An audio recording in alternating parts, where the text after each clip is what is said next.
Dahil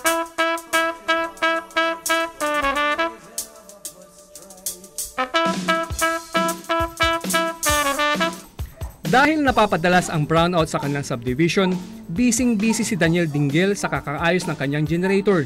Sa unang tingin, hindi ito naiiba sa karaniwang generator na makikita natin.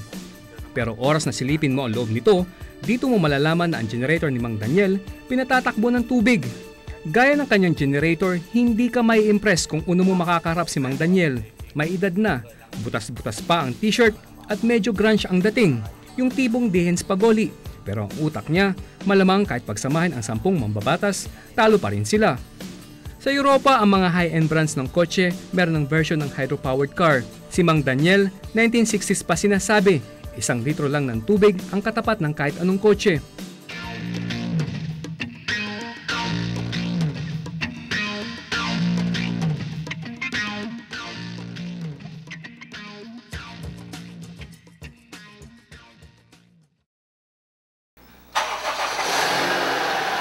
Dahil philosophy and letters ang tinapos ko ng kolehiyo at madalas pa ako umabsent nung ako'y mag-cross-enroll ng chemistry sa CEU, syempre nosebleed ako sa explanation ni Mang Daniel. Basta ang naiintindihan ko, pwede siyang pumunta ng Baguio, round trip gamit ang kanyang kotse na kargado lamang ng 4 na litrong tubig. Nagluluto ako, lumabas yung tubig sa kanin, pumunta sa apoy, lumalaki yung apoy. So sabi ko sa sarili ko, I am actually burning the water without me knowing it. Aminado si Mang Daniel na hanggang grade 6 lang ang inabot nito. 22 years nang hiwalay sa asawa. Namumuhay mag-isa kasama ang kanyang mga mekaniko na sina Arlene at Raquel. Hindi rin daw siya magaling na inventor. Magaling lang daw siyang tsumamba. Pero ang imbensyon ni Mang Daniel na pinag-aagawan ng ibang bansa, dito bargain na, ayaw pa. Yung gobyerno, gusto nila maraming traffic, gusto nila pa ikot-ikot. Because the more fuel you consume, the more revenue the government gets.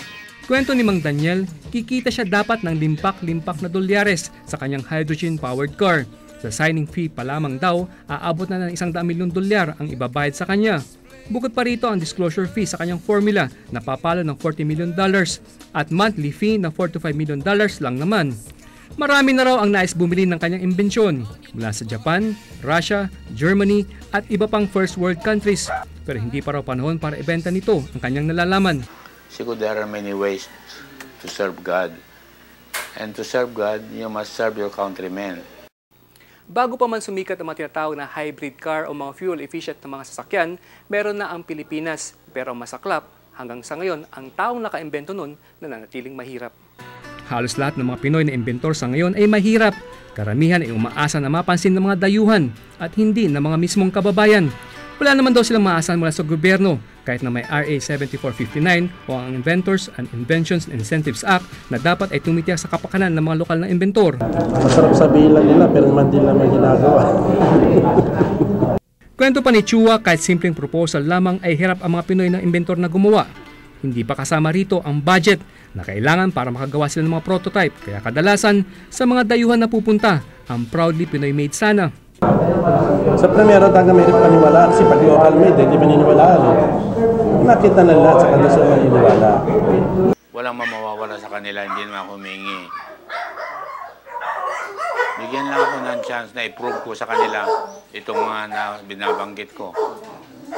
Pero para kay Joel Miguel, simple lamang ang sagot kung bakit hindi umaasenso ang mga gawang Pinoy. Sa totoo lang, ang local product, katulad ng Filipino invention and innovation products, mura at walang kikitain yung iba. Sino nga ba nag-imbento ng fluorescent, lunar buggy, anti-cancer cream o ang modular housing system?